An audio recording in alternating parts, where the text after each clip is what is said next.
Bismillahirrahmanirrahim. Assalamualaikum warahmatullahi wabarakatuh. Baiklah, kami dari kelompok 1 akan mempresentasikan hasil diskusi kami mengenai mengenal peserta didik yang beranggotakan Melanie Velantini Putri, Nafisa Salsabila, Sylvia Putri, dan Ulfa Lutfiah dalam mata kuliah Pemahaman tentang peserta didik dan pembelajarannya.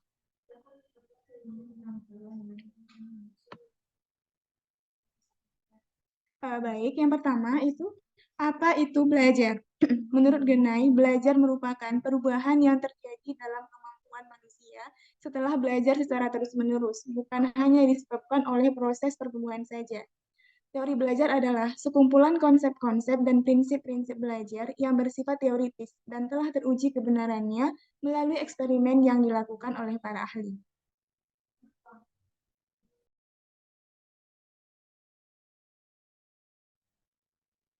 Selanjutnya adalah teori belajar.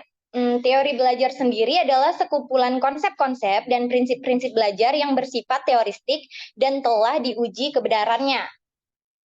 Teori belajar sendiri dibagi atas 3, teori belajar behavioristik, teori belajar sosial kognitif, dan teori belajar humanistik. Untuk teori belajar behavioristik, sendiri berfokus pada perubahan perilaku peserta didik sebagai hasil dari proses pembelajaran. Teori behavioristik ini menekankan pada pengukuran, sebab pengukuran merupakan suatu hal penting untuk melihat terjadi atau tidaknya perubahan perilaku yang tampak sebagai hasil belajar. Contohnya adalah guru menyusun materi atau bahan ajar dimulai dari yang sederhana sampai kompleks secara lengkap. Nah, ciri-ciri teori belajar ini adalah yang pertama, mementingkan pengaruh lingkungan, lalu mementingkan bagian-bagian atau elementalistik, lalu mementingkan peran aksi, mengutamakan mekanisme terbentuknya hasil belajar melalui prosedur stimulus dan respon, lalu mementingkan peranan kemampuan yang sudah terbentuk sebelumnya, mementingkan pembentukan kebiasaan melalui latihan dan pengulangan, dan juga memunculkan perilaku yang diinginkan sebagai hasil dari proses belajar.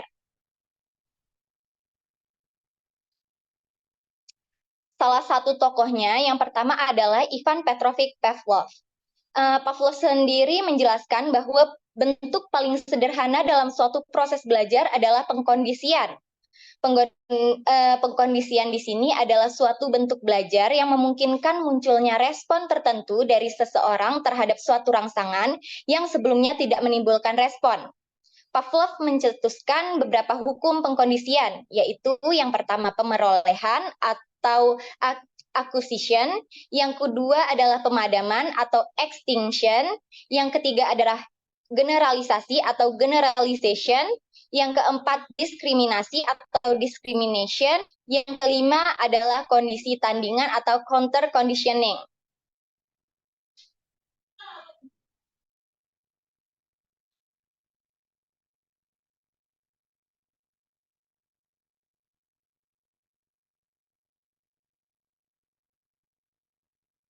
Selain Pavlov, ada juga Edward Lee Thorndike.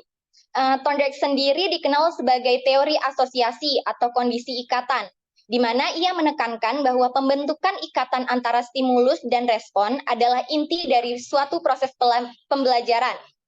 Ia menyatakan beberapa hukum belajar, yaitu yang pertama adalah hukum kesiapan, di mana belajar terjadi dengan lebih efektif ketika individu dalam keadaan siap untuk belajar. Yang kedua adalah hukum latihan, di mana ia menekankan bahwa semakin sering suatu asosiasi atau individu memulai suatu stimulus atau terdapat suatu stimulus di dalamnya dan juga respon itu diulang, semakin kuat pula asosiasi tersebut. Lalu ada juga hukum efek, di mana tingkah laku yang diikuti oleh konsekuensi menyenangkan atau memuaskan memiliki kecenderungan untuk diperkuat dan diulang. Sementara tingkah laku yang diikuti oleh konsekuensi yang tidak menyenangkan atau tidak memuaskan cenderung dihentikan atau dihindari.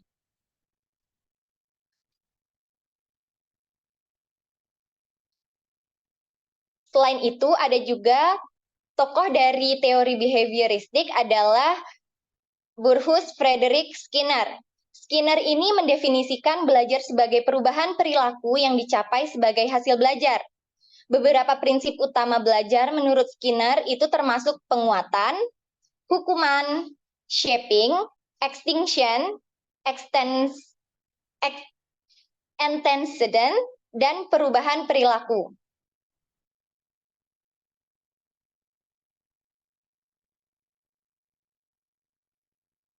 Nah, contoh penerapan teori belajar behavioristik ini adalah yang pertama, guru menyusun materi atau bahan ajar dimulai dari yang sederhana sampai kompleks secara lengkap.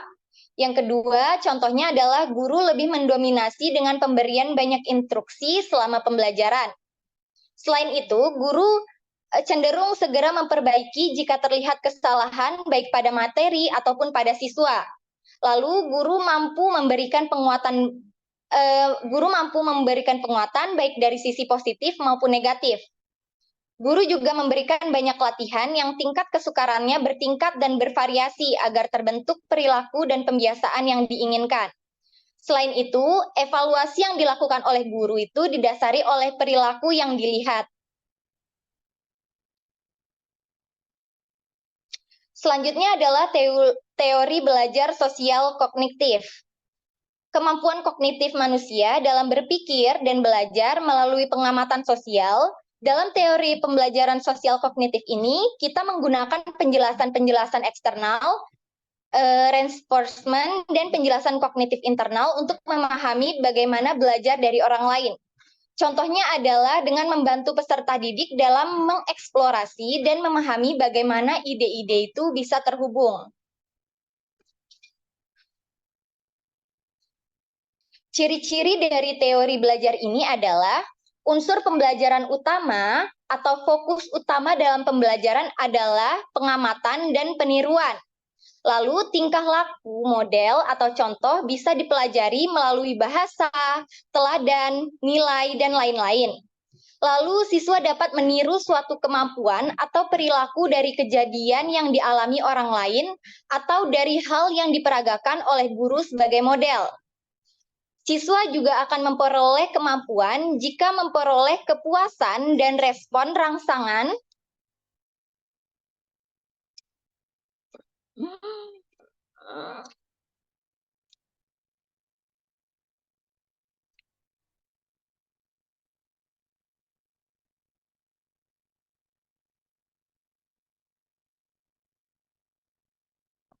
Siswa akan memperoleh kemampuan jika memperoleh kepuasan dan respon rangsangan atau penguatan yang positif. Proses pembelajaran yang meliputi memperhatikan, mengingat, dan meniru tingkah laku atau timbal balik yang sesuai, diakhiri dengan respon rangsangan atau penguatan positif.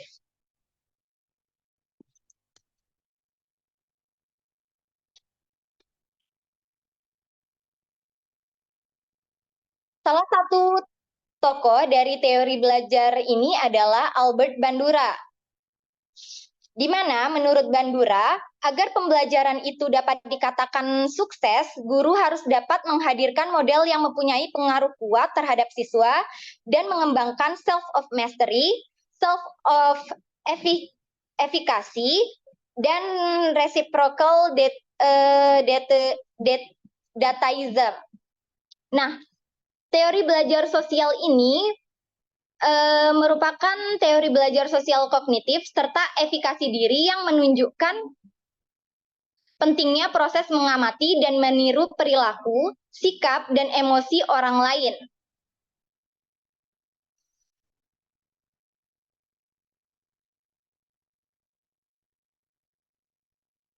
Contoh penerapan teori belajar ini adalah yang pertama meminta peserta didik untuk merefleksikan pengalaman mereka melalui pembuatan jurnal atau laporan harian tentang kegiatan apa saja yang mereka lakukan.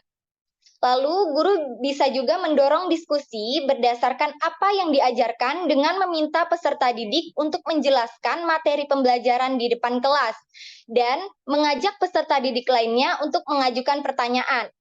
Guru juga bisa membantu peserta didik untuk menemukan solusi baru untuk suatu masalah dan mengembangkan cara berpikir kritis peserta didik. Guru juga bisa meminta peserta didik untuk memberikan penjelasan tentang ide atau pendapat yang mereka miliki. Lalu, contoh lainnya adalah guru juga dapat membantu peserta didik dalam mengeksplorasi dan memahami bagaimana ide-ide bisa terhubung.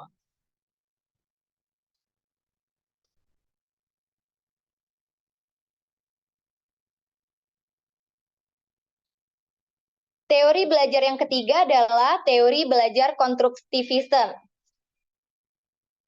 Peserta didik dalam teori belajar ini adalah sebagai individu yang membangun pemahaman dan memahami informasi secara aktif sepanjang proses pembelajaran. Penerapan teori belajar konstruktivisme ini memandang bahwa belajar bukan hanya sekedar menerima secara pasif informasi yang disampaikan oleh guru.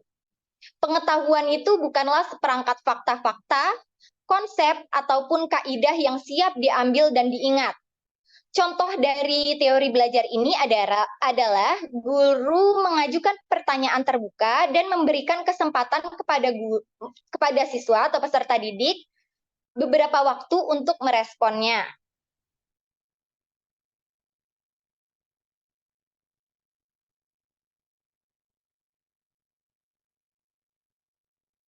Ciri-ciri teori belajar ini adalah yang pertama, pengetahuan dibangun oleh siswa sendiri. Yang kedua, pengetahuan tidak dipindahkan dari guru ke siswa. Yang ketiga, siswa aktif mengkonstruksikan secara terus-menerus, lalu guru berperan membantu menyediakan sarana dan situasi agar konstruksi berjalan.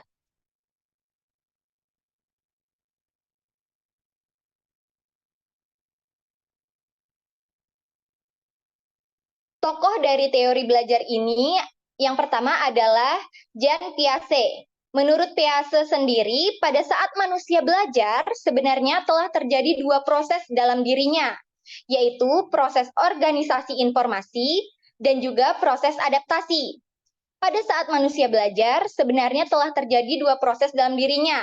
Yang telah saya sebutkan tadi, yang pertama adalah organisasi informasi, di mana proses ini ketika manusia menghubungkan informasi yang diterimanya dengan struktur-struktur pengetahuan yang sudah disimpan atau sudah ada sebelumnya di dalam otak. Lalu menuju ke proses kedua di mana manusia melakukan adaptasi, yaitu proses yang berisi dua kegiatan. Pertama, menggabungkan atau mengintegrasikan pengetahuan yang diterima oleh manusia atau disebut dengan asimilasi. Yang kedua, mengubah struktur pengetahuan yang sudah dimiliki dengan struktur pengetahuan baru sehingga terjadi keseimbangan.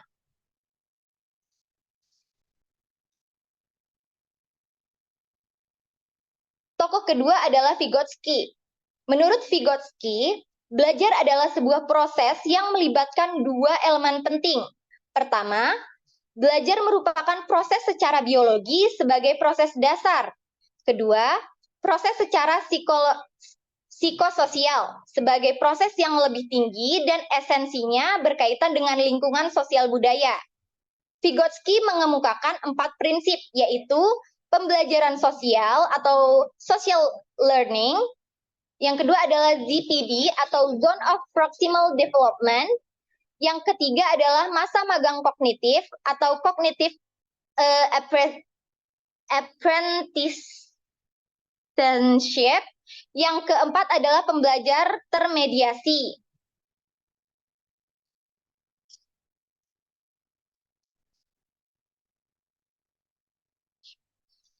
Selanjutnya adalah teori belajar humanistik.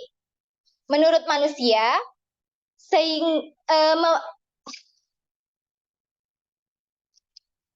selanjutnya adalah teori belajar humanistik. Teori belajar ini dimaksudkan untuk memanusiakan manusia, sehingga seorang individu bisa lebih mudah dalam memahami diri dan lingkungannya untuk mencapai aktualisasi diri.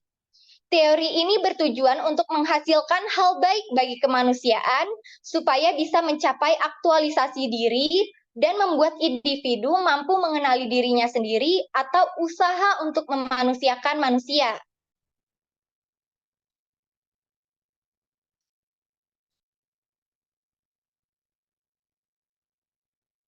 Ciri-ciri dari teori belajar ini yang pertama adalah berfokus pada aktualisasi diri individu.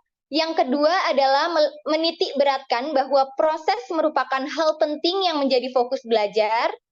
Lalu melibatkan peran aspek kognitif dan afektif dalam proses pembelajarannya. Lalu teori belajar ini juga mengutamakan pengetahuan atau pemahaman, berfokus pada bentuk perilaku diri sendiri, tidak ada yang berhak mengatur proses belajar setiap individu. Teori belajar ini juga memiliki prinsip yang tidak jauh-jauh dari manusia itu sendiri, yaitu sebagai berikut. Yang pertama adalah setiap manusia memiliki nalar untuk belajar secara alamiah. Lalu, belajar terasa sangat bermanfaat jika memiliki relevansi dengan maksud tertentu. Proses belajar bisa mengubah persepsi seorang akan dirinya. Makna belajar akan terasa jika dilakukan oleh diri sendiri. Lalu, setiap pembelajaran harus mampu menumbuhkan kepercayaan dirinya dan belajar sosial tentang proses belajar itu sendiri. Contoh penerapan dari teori ini adalah yang pertama, pada awal kegiatan belajar, guru mencoba mengidentifikasi kemampuan peserta didik dengan melakukan pengamatan atau penilaian awal. Lalu, guru juga bisa mendorong peserta didik untuk memahami makna dari pengalaman dalam proses belajar. Contoh lainnya adalah guru menyediakan fasilitas dan sumber belajar, baik buku, media visual, maupun audio untuk memenuhi kebutuhan peserta didik yang beragam.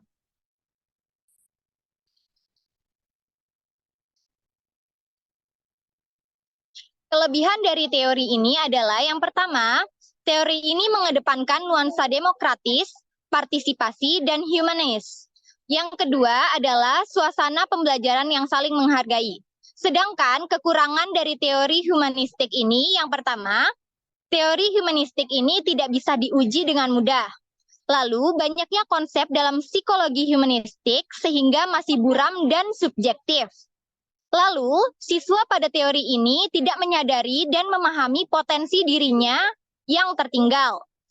Lalu, proses pembelajaran ini lebih difokuskan kepada pengembangan potensi yang dimiliki siswa, sehingga pengembangan intelektualnya kurang terasa.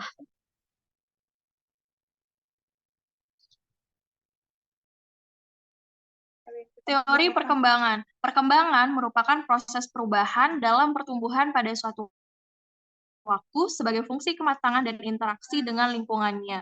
Perkembangan secara keseluruhan mengikuti periodisasi yang teratur, mulai dari masa pranata, masa bayi, masa kanak-kanak, masa remaja, hingga masa dewasa, yang diikuti dengan tahun perkembangan kemampuan fungsi fisik sebagai akibat dari proses kematangan.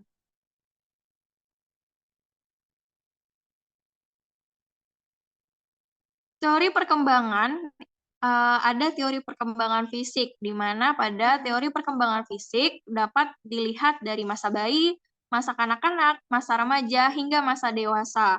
Teori perkembangan kognitif, menurut Piaget tahun 1954 mengusulkan bahwa terdapat 4 tahapan perkembangan kognitif.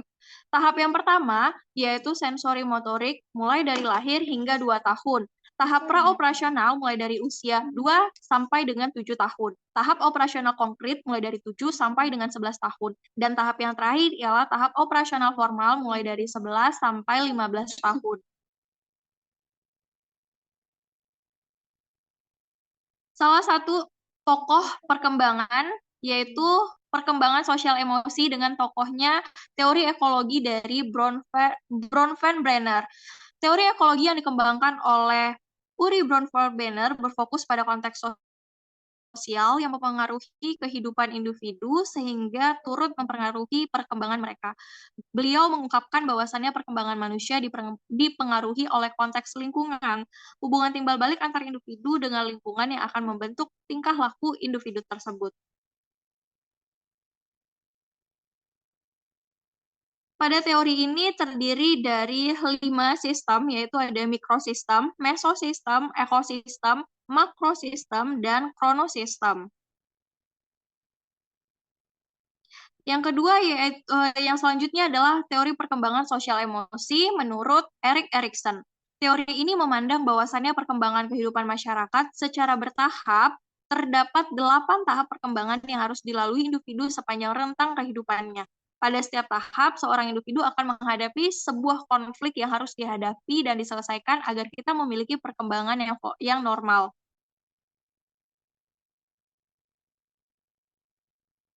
Tahapan pada teori Erik Erikson yaitu trust versus mistrust, yaitu kepercayaan lawan dengan ketidakkepercayaan yang dimulai pada usia 0 sampai dengan 1 tahun. Selanjutnya yaitu otonomi versus Sam and Dop, yaitu pada batita, yaitu umur 1 sampai dengan 3 tahun.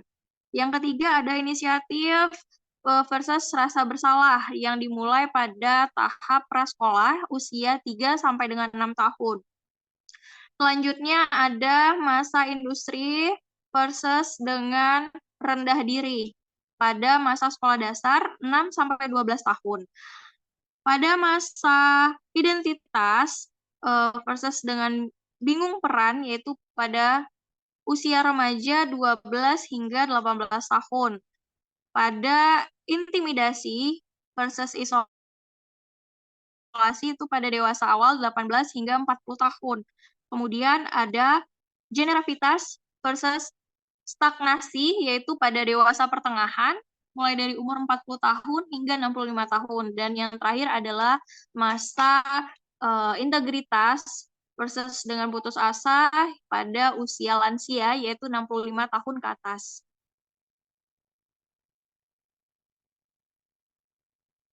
Teori perkembangan moral. Perkembangan moral adalah tentang aturan dan konvensi interaksi antar orang-orang. Aturan ini dapat dipelajari dalam 3 domain, kognitif, perilaku, dan juga emosional. Masalah utama dalam domain kognitif ialah bagaimana siswa berpikir mengenai alasan dan aturan untuk berperilaku etis. Dalam domain perilaku, fokusnya adalah pada cara siswa benar-benar berperilaku, bukan pada moralitas pemikiran mereka. Lawrence menekankan bahwasannya perkembangan moral merupakan penalaran moral yang terjadi secara bertahap. Thornburns membagi perkembangan moral menjadi 3 tingkatan yang tersusun atas 6 tahapan, yaitu ada tingkat pertama, prakonvensional, yang terdiri dari individualisme dan tujuan, orientasi hukum dan keadaan. Pada tingkat 2, yaitu konvensional, yang terdiri dari norma-norma interpersonal, moral sistem sosial. Tahap yang ketiga yaitu pasca konvensional, yang terdiri dari hak-hak masyarakat versus dengan hak-hak individual. Prinsip-prinsip etis universal.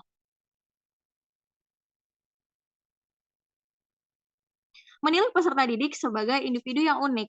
Nah, untuk dapat mengetahui individu yang unik dari setiap peserta didik, ada tiga hal yang dapat dilihat. Yang pertama adalah latar belakang. Latar belakang tersebut bisa kita lihat dari etnik, budaya atau kultural, dan juga status sosial. Yang kedua adalah perkembangan peserta didik, di mana kita dapat melihat perkembangan peserta didik melalui aspek-aspek perkembangan dan juga kemampuan awal.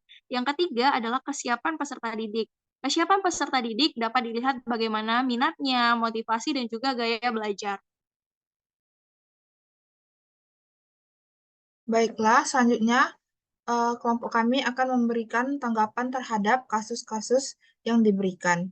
Kasus yang pertama, itu bayangkan jika Anda adalah seorang guru matematika di kelas 7. Saat ini, Anda hendak menyampaikan materi mengenai matematika sosial, yakni mencari nilai rata-rata atau min untuk memudahkan peserta didik dalam memahami pembelajaran. Anda mencoba untuk membuat urutan atau langkah-langkah yang perlu diikuti oleh peserta didik agar dapat mencari nilai rata-rata.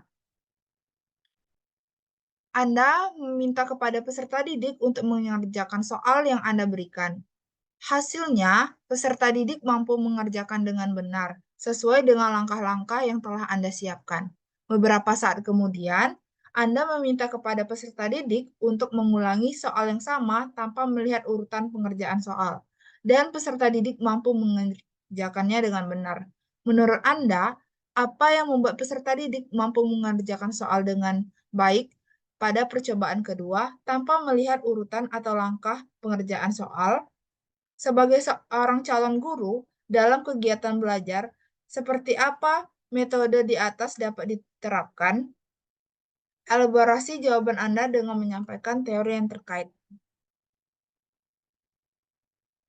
Tanggapan dari kelompok kami, hal yang membuat peserta didik tetap dapat mengerjakan soal dengan baik pada percobaan kedua tanpa melihat urutan atau langkah pengerjaan yang ditulis oleh guru, dikarenakan guru memberikan urutan atau langkah-langkah yang terurut serta jelas terkait bagaimana cara mencari rata-rata sehingga peserta didik lebih mudah untuk mengikuti.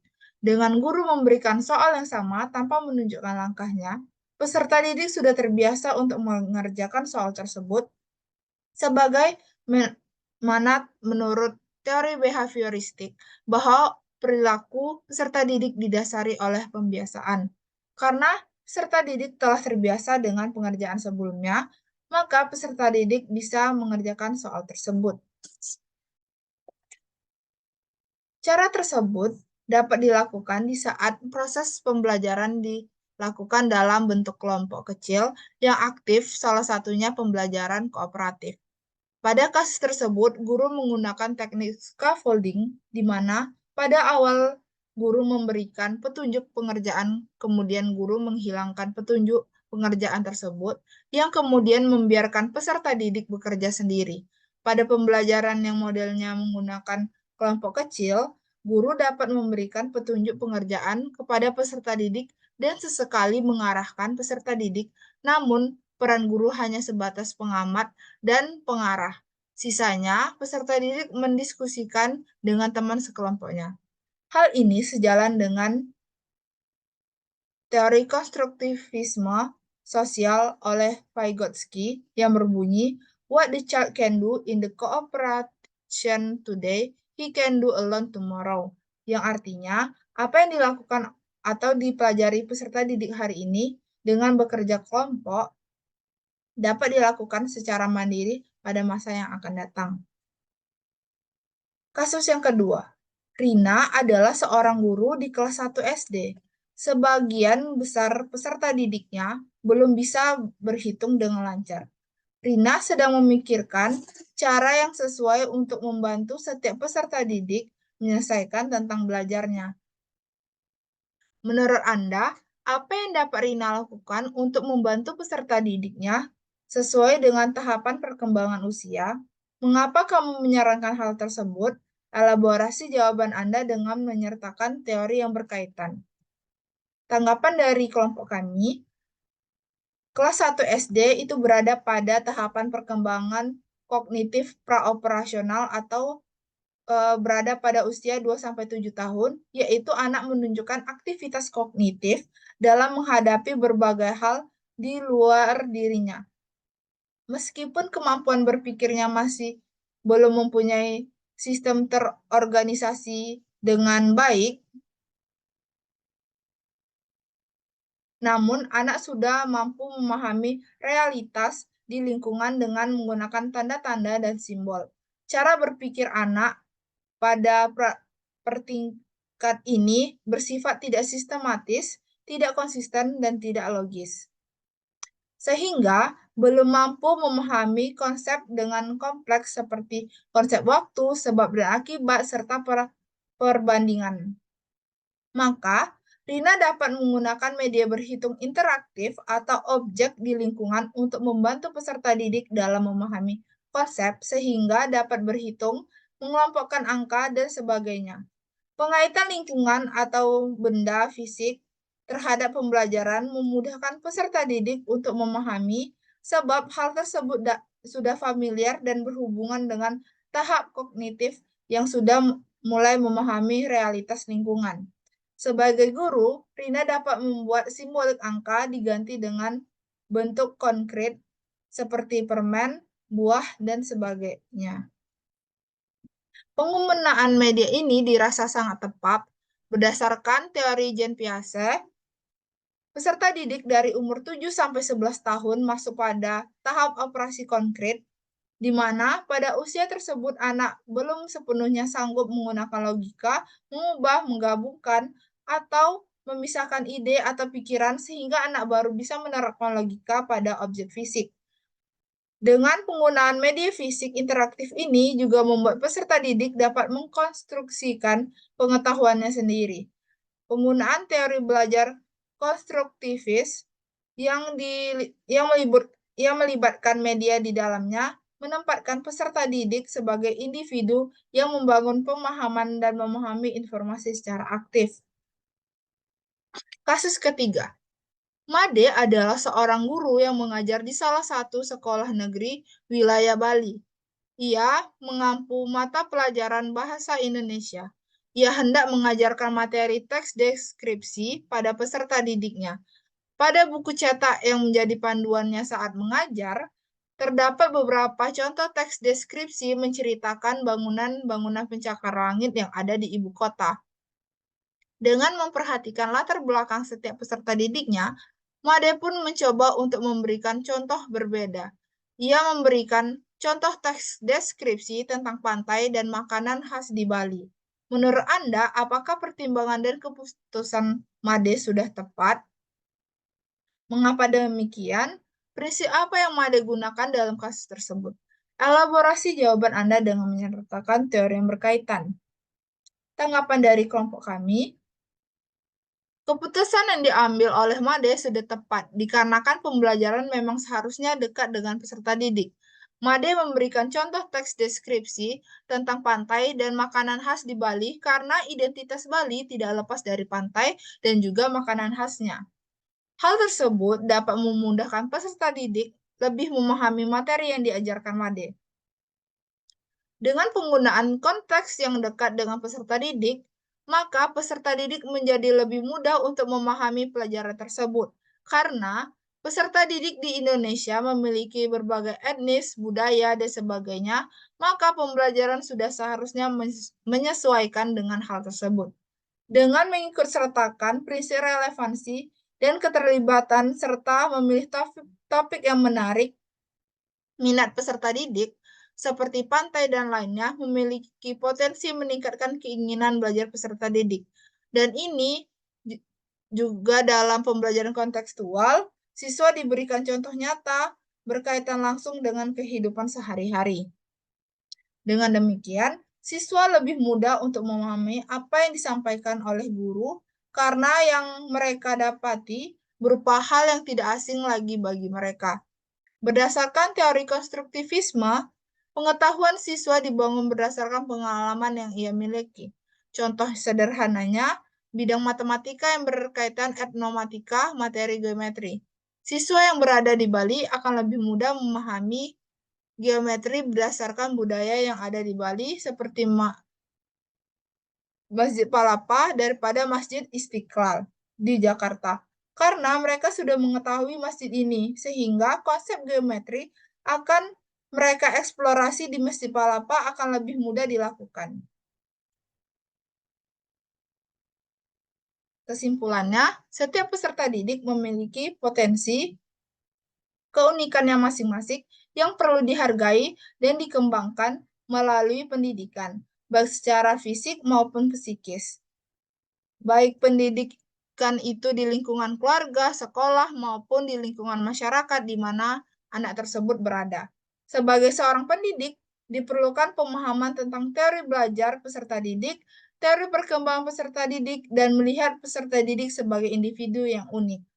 Teori belajar adalah sekumpulan konsep dan prinsip belajar yang bersifat teoritis dan telah teruji kebenarannya melalui eksperimen yang telah dilakukan oleh para ahli. Sedangkan perkembangan merupakan proses perubahan dari pertumbuhan pada suatu waktu sebagai fungsi kematangan dan interaksi dengan lingkungannya.